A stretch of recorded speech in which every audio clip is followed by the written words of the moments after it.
What's up everyone, what's going on YouTube? Welcome back to another video. This is Nicolas Manganas, your strength and hypertrophy coach. And today we're diving into a question I get asked all the time. Do men and women need to train differently when it comes to building muscle? Is there a right way for each gender, or can they both follow the same principles? The answer is both complex and simple. And by the end of this video, you will have a complete evidence-based understanding of how men and women should approach hypertrophy training. But before we dive in, if you're new here, make sure to subscribe to the channel for more science-backed training insights. And if you're looking for personalized coaching to optimize your muscle growth, whether you're a female or a male or a circle for that matter, my online coaching services are designed just for that. So make sure you check out the link in the description down below. And without further ado, let's dive in. Before we even talk about gender differences, let's break down what muscle hypertrophy is. Hypertrophy occurs when muscle fibers grow in response to progressive overload, which means you stress the muscle through resistance training, it adapts, and over time it grows larger and stronger. It means you're making gains. Now, whether you're a male or a female, the fundamental principles of hypertrophy remain the same. First off, we have progressive overload, which means that you need to increase resistance, reps, sets, and volume over time. Secondly, we have mechanical tension, which means that you need to lift heavy enough to challenge the muscle. You don't just go through the motions, if that makes sense. You need to actually make an effort. Thirdly, we have metabolic stress. That burning effect that you feel through that high rep set, well, that plays a major role in hypertrophy. Yeah, of course it does. Last but not least, muscle damage and recovery. Proper recovery is always essential for muscle growth and muscle building, which means that you need to allow yourself to recover in between sessions, in between sets, and also don't neglect sleep. You need to be getting at least 6 to 8 hours of good quality sleep every night, not just here and there. Yeah, yes boss, right away. I'm not joking, that's for sure. Now here's where things get interesting. While men and women build muscle through the same mechanisms, the way they apply these principles can differ slightly based on physiological and hormonal factors. Yeah, that makes sense. The biggest difference is testosterone levels. Men naturally produce more testosterone, which directly enhances muscle protein synthesis,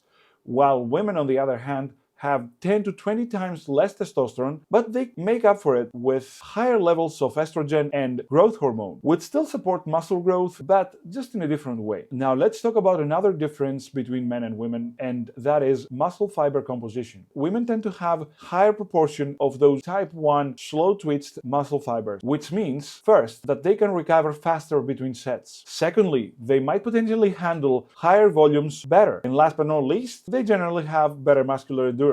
On the other hand, men have more of those type 2 fast-twitch muscle fibers, which means first that they can generate more power and force, and secondly, they may see faster absolute strength gains. Another physiological difference between men and women that is worthy of mentioning is neuromuscular efficiency and recovery. Women tend to have better neuromuscular efficiency and blood flow, which leads to less muscle fatigue first, secondly, faster recovery, and thirdly, a higher pain tolerance in resistance training. Alright, now, here's the real question. Do men and women need to train differently? The short answer is no, but there are some key adjustments that both genders could benefit from in regards to their training approach. Before we talk about training differences, let's talk about training similarities so that we can have a clear image of that portion of the video first. Both genders need progressive overload. Both need to lift heavy and train close to failure, not to failure, 1 to 3 reps away from failure. Both genders need to focus on compound lifts such as squats, deadlifts, bench press, overhead press, chin-ups, dips, you name it. There are so many compound lifts, but those are the most important ones. And last but not least, both genders can use isolation exercises to target weak body parts, weak points of their bodies. Now let's talk about training differences. First, we have exercise selection based on aesthetic goals. Men often prioritize chest, shoulders, arms, back for that more V-tapered look. On the other hand, women tend to focus more on the glutes, legs, core, and they're going after that hourglass shape and more athletic look. Another key point that needs to be mentioned is the differences in volume and frequency. Women may potentially benefit from higher rep ranges such as 10 to 20 rep sets because they have better muscular endurance, whereas men may focus on lower rep ranges such as 5 to 12 reps for more size and strength. Another one is women can train glutes and legs more often, such as 3 to 4 times per week without overtraining, whereas men might focus on the upper body 2 2 or 3 times per week for optimal growth. Last but not least, rest periods and recovery. Women may need shorter resting periods in most cases, such as 60 seconds to 90 seconds in between sets, but that's not an absolute statement. Whereas men may require longer resting periods, such as 90 seconds to 2.5 minutes, to recover from heavy lifts. So what's the best approach for men and women in resistance training? Here's a sample of a framework that I believe could potentially help men individually and women individually. So for men's hypertrophy training split, I would argue that they can go with day 1 training chest, medial deltoids, and triceps. If you guys don't know what medial deltoid is, that's the lateral part of the shoulder, the lateral head of the shoulder. On day 2, they can train glutes and hamstrings and calves if you guys need it. On day 3, they can do back and biceps and rear delts. We never neglect our rear delts. On day 4, they can go again for that lower body. They can focus on quads and glutes in that order. And on day 5th, which is the last day of the training split, they can focus on shoulders and arms, which I think that this is the best workout for every male. Shoulders and arms, you need those big guns. And I call this workout Armageddon. Some people call it SARMs because of shoulders and arms, abbreviation stuff and things. But let's not talk about illegal substances. I don't know if it's illegal, but I don't like to talk about PEDs or SARMs. Now, for women's hypertrophy training split, which again is a 5-day split, I would argue that women on the first day, they can focus on their glutes and hamstrings. On day 2, they can do upper body movements such as pushing movements, shoulders and arms. On their 3rd day, they can do quads and glutes. On their 4th day, they can specifically target their back muscles, which is important for aesthetic purposes, the hourglass shape, the V-taper look, and most importantly, for the posture. You need to have strong back muscles for longevity and a good posture. And on their last day, which is the 5th day, they can again focus on their glutes, higher rep ranges, and isolation exercises to target those weak points of their bodies, if they have any. Don't get me wrong, I'm not trying to bring anybody down. And at this point of the video, I would like to make a huge announcement. I am officially part of the Bucket Squad family. They are the best basketball apparel brand, and you can wear their clothes when you're playing basketball, when you're going to the gym, and when you're going out for a walk with your friends or for a date with your girlfriend. I am a chill guy and I wear them everywhere. I love them. I love the fit. I love the oversized fit. I love everything about them. So you guys go check them out. I'm going to leave a link of their website in the description down below. I'm going to also tag their Instagram so that you guys can check them out. And if you want to purchase something from them, you can use my code NICMANGANAS for an extra 20% off at the checkout. And without further ado, let's go back to the video. So in conclusion, do men and women need completely different training plans? The answer is no, but small adjustments in volume, rep ranges, and exercise selection can make a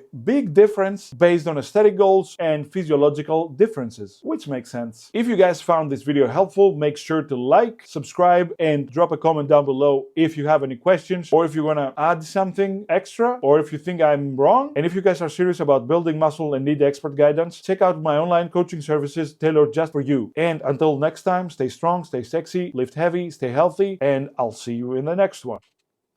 Oh, I forgot. I am out.